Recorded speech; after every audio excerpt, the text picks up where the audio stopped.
अगर बाबा जी मौलवी होते मैं कभी उनके पीछे ना लगता। मैं तो उनका नाम लेता हूं तो मेरे रोंगटे खड़े हो जाती है। गाजी मुमताज रहमतुल्लाह अलैह। तो मैं वो वाहिद बंदा था जो मुफ्ती साहब से कह रहा था, मुफ्ती साहब नीचे उतरे हैं, पहले रुवत हलाल कमेटी से इस्तीफा दे, फिर हमारे स्टेज पे बैठे। हमारे घर पे नवाज शरीफ की बहुत बड़ी तस्वीर गांव में लगी होती थी, सारे गांव को पता है, शाहपुर कल्ला दीनानाथ में। वो तस्वीर उतारी, उस पर जूते रख के बाहर मारे और सीधे इस्लामाबाद चले गए। और मालिक ने ले जाके गाजी साहब के जनाजे की पहली सफ में शामिल कर दी। नवाए इंसान NI न्यूज की वीडियोस देखने के लिए हमारा चैनल नवाए इंसान सब्सक्राइब कीजिए और बेल आइकन पर क्लिक कीजिए ताकि हर नई वीडियो से आप बाखबर रह सकें। पेश करो बाबा जी को, कुछ पेश करो। हर मुश्किल वक्त में हर जगह कोशिश करता था कि हाजिरी लग जाए बाबा जी की बारगाह में, ना कुछ पेश करता, वो अपनी हाजिरी लगवाता रहो। बाबा जी का वसाल हुआ, मैंने कहा यार मेरे भाई ने सारे पाकिस्तान में जाना होता है, मैं क्या करूं ऐसा कि मैं कुछ पेश कर सकूं।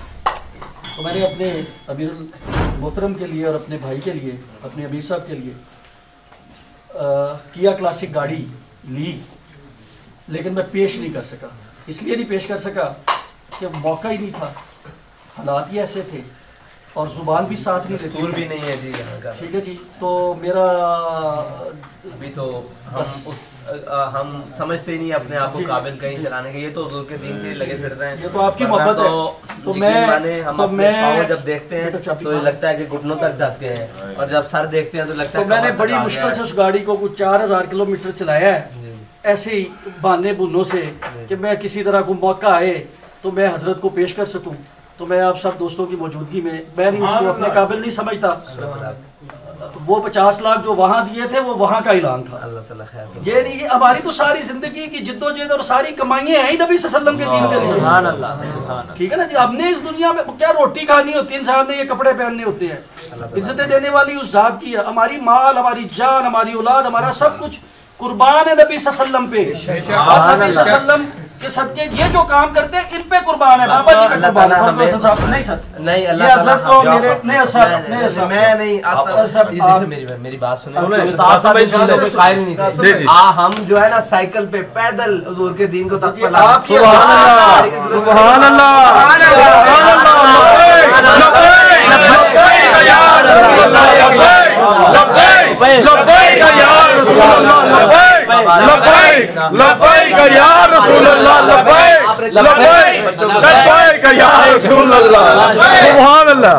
कि हमारे दिलों को कैसे फेरा, हमारे दिलों को, दुनियादारों के दिलों को बाबा जी के साथ अल्लाह करीम ने कैसे लगा दिया। तो मैं ये बात मेरे दिल में बड़े अरसे से ना बैठी हुई थी कि यार कभी मौका मिलेगा तो मैं अपने अमीर साहब के सामने करूँगा कि हमारे दिलों को बाबा जी ने कैसे फेरा। ये वाक़या है जी कि बेटा शोर ना करे भाई, शोर ना करे, शेर अली भाई शोर ना करें, शोर ना करें। गाजी साहब रहमतुल्लाह अलैह की शहादत की रात है। गाजी साहब की शहादत होती है, उससे पहले हमें सिर्फ इतना ही पता है कि गाजी साहब ने सलमान तासीर को, मलूम को जन्नत में वासिल कर दिया। इतना पता है कि एक आशिक ने, क्योंकि हम भी रसूलुल्लाह सल्लल्लाहु अलैहि वसल्लम के मानने वाले हैं, वाले साहब शकोशी बैत हैं, वाले साहब किबला की तस्वीर सामने लगी है माशाअल्लाह। मियां जमील अहमद साहब रहमतुल्लाह अलैह के आप खलीफा थे 40 साल तक, लेकिन मैं जो कुछ मौलवियों के हालात देखता था वाले साहब की महफिल में, तो मेरा मौलवियों से सच्ची बात है बड़ा दिल ख़राब होता था, बहुत ज़्यादा मेरा दिल डिप्रेशन। मैं कहता था अब्बा जी क्या सारी ज़िंदगी आपने क्या किया? वो कहता बस यार मैंने खिदमत में गुजारी। तो गुजारे ये कि जिस दिन किबला, हाँ मैं तो उनका नाम लेता हूँ तो मेरे रोंगटे खड़े हो जाते हैं।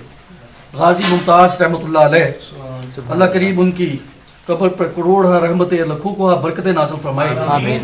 कि उस शहीद ने हम जैसे गुनाहगारों को अपने जनाजे की पहली सफ में ले जाके खड़ा कर दिया।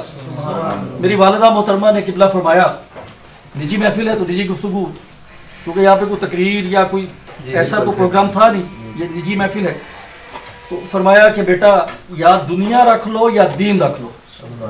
तो हम नून लीग में होते थे 22 साल, इसी शाहपुर यूसी में जहाँ आप अभी गए हैं।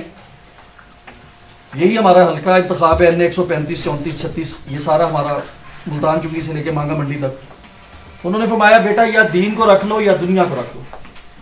तो हमने कहा माँ जी आपका क्या हुक्म है? उनका बेटा तुम्हारा बाप ज़हनी सोच रखता था। जिस दिन वो मियाँ साहब रहमतुल्लाह अलैह के बैत हुए तो वो हैट कोट पहनते होते थे। मेरे वाले साहब के पास 1957 में 12 कारें थी, 13वीं स्पोर्ट्स कार होती थी, दुनियादार आदमी थे। तो उन्होंने कहा बेटा जिस दिन 8/3/1973 को तुम पैदा हुए उसी दिन हाफिज सिद्दीक साहब के वाले साहब ने, जो हमारे अमीर हैं, जिनसे हमारी पहले दिन से आज तक नहीं बनी, उनके वालिद साहब ने मेरे वालिद साहब को बैत करवाया मियाँ साहब रहमतुल्लाह अलैह के चक्को शरीफ। और फिर मेरे वाले साहब ने जो पीरखाने की खिदमत की, वाले साहब ने दुनियादारी को छोड़ा और अल्हम्दुलिल्लाह लाखों नहीं करोड़ों नहीं, उस दौर के में करोड़ों क्या होंगे जो वो पेश करते थे, हम तो उनके मुकाबले में अशरे अशीर भी नहीं है। तो वालिदा ने फरमाया बेटा दीन रखना है या दुनिया रखनी है? हमने कहा आपका हुक्म क्या है? तो उन्होंने इरशाद फरमाया बेटा दीन रखना है। तुम्हारे वालिद की यही ख्वाहिश थी। तो उस दिन बड़ी धुंध थी जिस दिन गाजी साहब का जनाजा था। हमारे घर पे नवाज शरीफ की बहुत बड़ी तस्वीर गांव में लगी होती थी, सारे गांव को पता है, शाहपुर कल्ला दीनानाथ में। वो तस्वीर उतारी, उस पर जूते रख के बाहर मारे और सीधे इस्लामाबाद चले गए। और मालिक ने ले जाके गाजी साहब के जनाजे की पहली सफ़ में शामिल कर दी। और उस गाजी के जनाजे पे खड़े होकर उससे अहद किया था जो मैं आज तक तहरीक के साथ वाबस्ता हूँ, उस अहद का पासदार हूँ जो मैंने वहाँ खड़े होकर उस गाजी की शहादत पे उसके खून से वफा का किया था कि गाजी जो तूने मोहब्बत का कौम को, इस मुल्क को, इस उम्मा को जो सबक दिया नबी सल्लल्लाहु अलैहि वसल्लम से वफा का, तेरे साथ वो वफा करेंगे इंशाअल्लाह, मेरी नस्लें भी तुझसे वफा करेंगी इंशाअल्लाह। और उसके बाद बाबा जी रहमतुल्लाह अलैह ने हमारे उस गाजी से किए हुए वादे को, जो बंदा हमें नजर आया कि यार कौन सी ऐसी शख्सियत है जिसके साथ खड़ा हुआ जाए, कौन सी ऐसी शख्सियत है जिसके कंधे से कंधा मिलाया जाए, कौन सी ऐसी शख्सियत है जो मुस्लिम उम्मा की नुमाइंदगी कर रही है, कौन इनमें खालिस है। मुझे याद है आज भी मुफ्ती मुनीबुर रहमान साहब वहाँ स्टेज पे खड़े थे, तो मैं वो वाहिद बंदा था जो मुफ्ती साहब से कह रहा था मुफ्ती साहब नीचे उतरे, पहले रुवत हलाल कमेटी से इस्तीफा दे, फिर हमारे स्टेज पे बैठे। मेरा मालिक मुझसे करवा रहा था, मैं तो नहीं कर रहा था, मुझे तो मुफ्ती साहब की उस शान का भी उस वक्त नहीं अंदाजा था, लेकिन दुनियादारी के पॉइंट ऑफ व्यू से मैं कह रहा था। लेकिन मालिक करम फरमाने वाला है, उस दिन से आज तक अल्लाह ने बाबा जी के साथ खड़ा होने की तौफीक अता फरमाई। और अल्हम्दुलिल्लाह बाबा जी को जिस कदर खालिस पाया, जिस कदर बाबा जी को वफादार पाया, क्योंकि मकसद यहाँ पे होता क्या है, हमारी महफिल में हमारा आपस में बड़ा मुकाबला, धक्के बज रहे होते हैं आशिकों को, तो मेरा इन चीज़ों से बड़ा दिल दुखता है। मैं कहता हूँ यार ये आशिक है, इनको मोहब्बत से, सलूक से, प्यार से, इत्मीनान से बिठाया जाए, ये नबी सल्लल्लाहु अलैहि वसल्लम के आशिक है। तो हमने तो बुरे से बुरे वक्त में भी अपने नबी सल्लल्लाहु अलैहि वसल्लम के आए हुए मेहमानों की इसी तरह खिदमत की है जैसे आज कर रहे हैं। कोई अनोखी नहीं हमारे लिए, हमारे लिए वैसे ही है। आज अनोखी ये है कि उसमें हमारे जान, हमारे बाबा जी के जिगर गोशा, हमारे अमीर इसमें तशरीफ फरमाए, तो इसका रंग ही और है। ठीक है ना जी। गुजारिश ये है कि आप सब दोस्तों को भी यही कहूँगा कि मैंने जितना खालिस अपने बाबा जी को पाया मैंने किसी को नहीं पाया। अगर बाबा जी मौलवी होते मैं कभी उनके पीछे ना लगता। बाबा जी आशिक़े रसूल थे, बाबा जी आशिक़े रसूल थे। बाबा जी के अंदर मुझे, मैं हमेशा बाबा जी के पास साथ भाई जाता था, आपको शायद अंदाजा होगा, मैंने कभी उनके हाथ नहीं चूमे। मुझे कहते झट्टा तो मेरे हाथ नहीं चूमता। मैं क्या बाबा जी आपके, मैं पाँव चूमने के भी काबिल नहीं हूँ। मैं जब भी चूमता था उनके पाँव ही चूमता था। सुभान अल्लाह। जब भी चूमता था उनके पाँव चूमता था। मुझे तो खुशबू ही उन पाँव से वो आती थी जिसकी इंतहा नहीं। ये मेरे भाई खड़े, ये सारे मेरे खिलाफ थे। और यार असी मौलवियां को मसा मसा जान चढ़ाई तो फिर मौलविया पीछे लग गया। और साडे प्यो तो बस साडी जान छुट्टी मसा मसा तौलीए तो, भांडे हथ धोआण तो, जलसियां तो, जुलूसा तो तू फिर मौलविया पीछे लग पे। तो मैं इन्हें कहता था यार बात मौलवियों की नहीं है, बात नबी सल्लल्लाहु अलैहि वसल्लम की है। देखो गाजी ने गले में फंदा डाल के नबी सल्लल्लाहु अलैहि वसल्लम से वफा करके हमें सबक दिया है, तो हमने उसके जनाजे पे खड़े होकर यह किया है। और मेरी एक दफ़ा किबला साद भाई से एक जलसे में, एक जुलूस में हमारी बात हुई, कोई बात हुई हमारी, तो मैंने कहा अपने भाई को, अपने अमीर साहब को, मैंने कहा हजरत अगर हमें कोई ये समझे ना कि बाबा जी के साथ हमारी वफादारी कहाँ तक है तो वो गलती पे है। अगर हमें कोई ये समझे कि हमारी वफादारी उस फट्टे तक नहीं है जिस पे गाजी साहब चढ़े थे। तो मैं आज फिर इस मौके का फ़ायदा उठाते हुए अपने किबला अमीर मोहतरम को और आप सब दोस्तों को गवाह बना के कहता हूँ कि अल्हम्दुलिल्लाह मेरा बेटा जो है ना ये भी गाजी की तरह फट्टे पे चढ़ेगा। कासिम तो कासिम है, ये भी चढ़ेगा फट्टे पे। नहीं हमने सदा फट्टे पे चढ़ा दुआ फरमानी है आपने हुजूर के दीन को फट्टे के ऊपर आमीन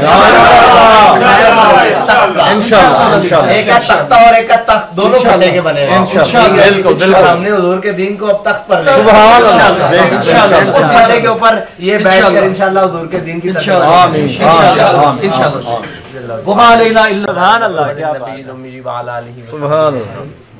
सुभान मन खतमता बिरसारत वयतहु बिन नसर वल कौसर अल्लाहुम्मा या मालिक अर्रिकाब या हल्ल मुश्किलात अगसनी या इलाही अला कुल्ली शैइन या हय्यु या क़य्यूम बिरहमतिका अस्तगीस फला तकिलना इला नफ्सिना तरफत ऐन वस्लिह या इलाही जो लोग परेशान हैं उनकी परेशानी आमीन दस्त है उन्हें रिज़्क़ हलाल अता फरमा आमीन कर्ज में मुब्तला है या इलाही उन्हें बारे कर्ज से निजात आमीन जो बीमार हैं उन्हें शिफाए कामिला अजला अता फरमा आमीन अस्पतालों में जहाँ कहीं भी कोई बीमार है उनकी रूहानी जिस्मानी तमाम बीमारियां दूर फरमा या इलाही हर किस्म के कीना से बुग़्ज़ से हसद से महफूज फरमा या इलाही हर किस्म की लालच से महफूज फरमा या इलाही हमें बेलौस होकर हुजूर के दीन का काम करना या इलाही हर किस्म के दिखलावे से महफूज फरमा या इलाही हर किस्म के जो है फितने से महफूज फरमा या इलाही जो भी फितना हमें हुजूर के दीन के काम से रोक ले या इलाही हर उस फितने से दूर फरमा या इलाही जो कोई भी काम हुजूर के दीन पर और ज्यादा हमें बढ़ावा दे काम के लिए अज़म के लिए या इलाही उसको हमारे सीनों में मुस्ताज़र फरमा या इलाही उसको हमारे दिलों में मुस्ताज़र फरमा हमारे हाथों में मुस्ताज़र फरमा या इलाही अपने हबीब के दामन का सदका या इलाही पूरी उम्मत पर रहम फरमा या इलाही हमें अपने हबीब का दामन अता फरमा। हमारे कायद फरमाया करते थे मेरे हाथ में था जब तक मेरे मुस्तफ़ा का दामन मेरे पाँव चूमती थी यही गर्दिश ज़मान या इलाही उम्मत के हाथों में वो दामन मजबूती से थामने की तौफीक अता फरमा उम्मत को वो दामन मजबूती से थामने की तौफीक अता फरमा या इलाही हर किसी का खौफ निकाल कर अपनी ज़ात से डरने की तौफीक अता फरमा या इलाही हर किसी का गम निकाल कर अपने हबीब की मोहब्बत का गम अता फरमा या इलाही हर किस्म का गम निकाल कर अपनी उम्मत के गम में तड़पने की तौफीक अता फरमा या इलाही हर किस्म का शौक निकाल कर इस्लाम के लिए जद्दोजहद का शौक अता फरमा या इलाही हर किस्म के सीने से बीमारियां बुज़दिलियां हर चीज दूर कर दे अपना खौफ अता फरमा या इलाही अपना खौफ अता फरमा या इलाही तमाम उम्मत मुस्लिमा को अपने से डरने की तौफीक या इलाही अमेरिका और नेटो की गुलामी से निकाल कर उम्मत मुस्लिमा को अपने हबीब की गुलामी आमीन आमीन आमीन।